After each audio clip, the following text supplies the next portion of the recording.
بسم الله الرحمن الرحيم والفجر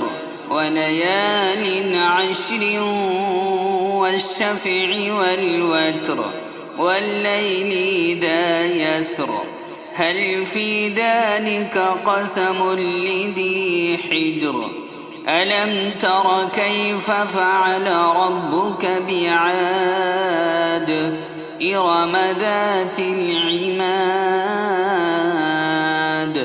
التي لم يخلق مثلها في البلاد وثمود الذين جابوا الصخر بالواد وفرعون ذي الأوتاد الذين طغوا في البلاد فأكثروا فيها الفساد